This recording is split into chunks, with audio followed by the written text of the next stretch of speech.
Have you ever been in a situation where doing the right thing felt like the hardest thing in the world?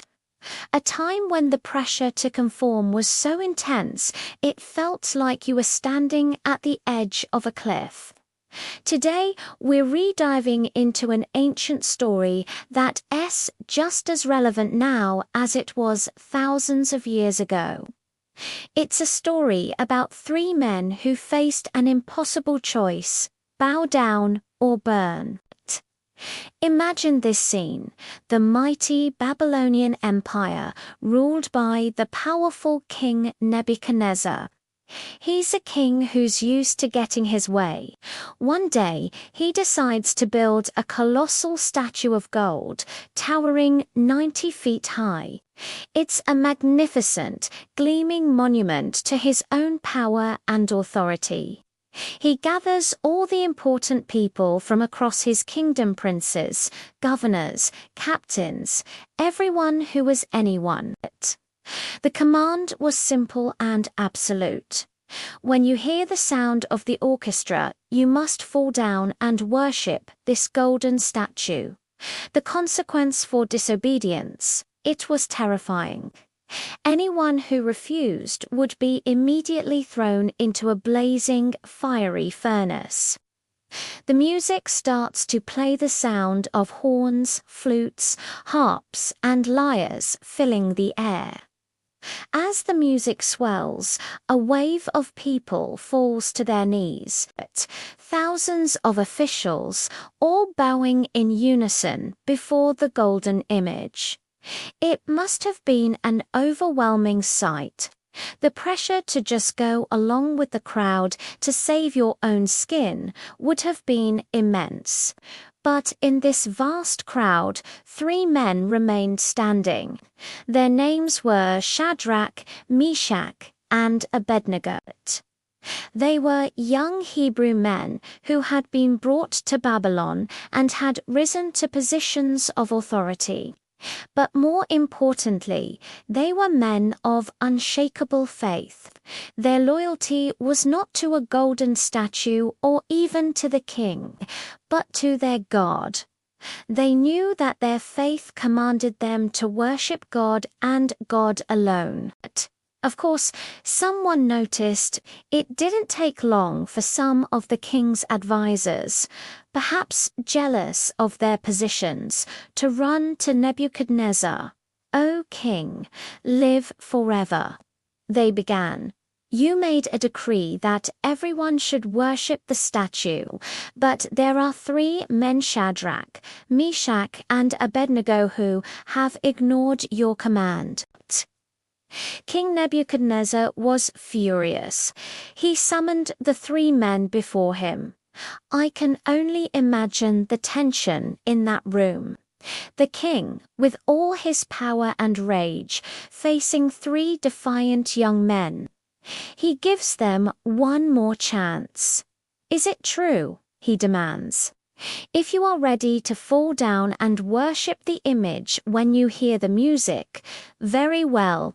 But if you do not, you will be cast immediately into the midst of a burning, fiery furnace.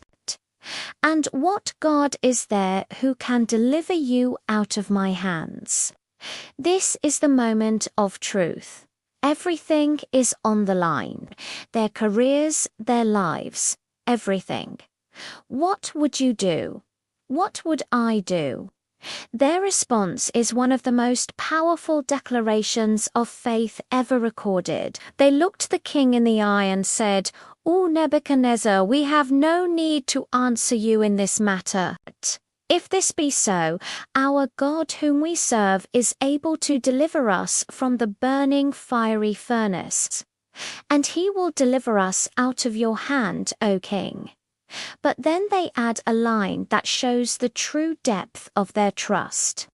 "But if not, be it known to you, O king, that we will not serve your gods or worship the golden image that you have set up." Think about that. But if not, they were saying that their faith wasn't transactional. They didn't obey God just because they expected a rescue. Their commitment was absolute, regardless of the outcome. Their God was worthy of their loyalty, even if it cost them their lives. This was too much for the king. He was filled with rage, his face contorted with fury. He ordered the furnace to be heated 7 times hotter than usual. It was so hot that the flames killed the soldiers who were tasked with throwing the 3 men inside. Shadrach, Meshach, and Abednego, bound in their clothes, were cast into the heart of the inferno. From the king's perspective, that should have been the end.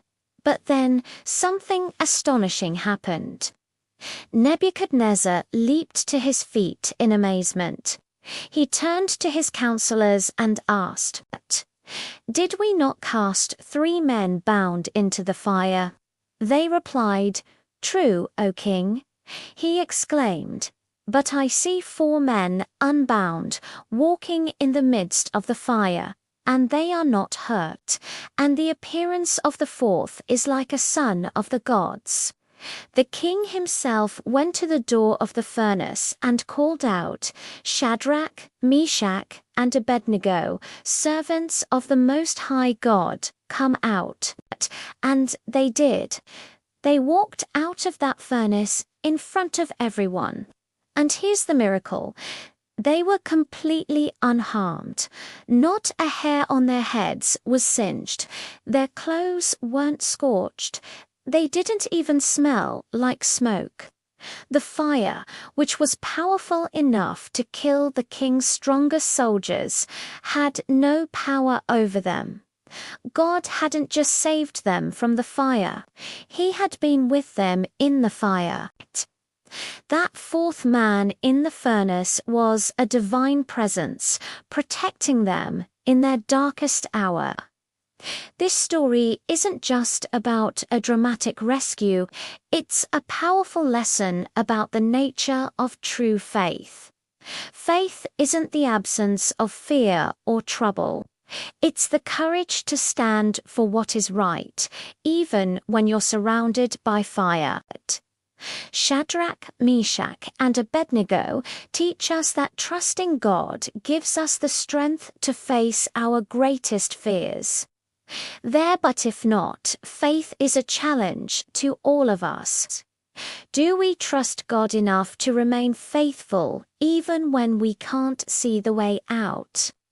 Their incredible witness transformed a tyrant, King Nebuchadnezzar, who had just challenged any god to save them, declared, "Blessed be the God of Shadrach, Meshach, and Abednego, who has sent his angel and delivered his servants who trusted in him."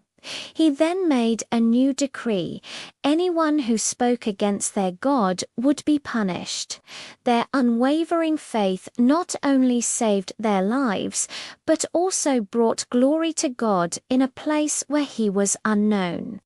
So, the next time you feel the heat, the next time the pressure is on to compromise your beliefs, remember these 3 heroes. Remember that you are never alone in your fire. True faith shines brightest in the furnace, showing the world the power of a God who can walk with you through any trial. Thanks so much for watching. If this story inspired you, please hit that like button and subscribe for more content that builds faith and courage. See you next time.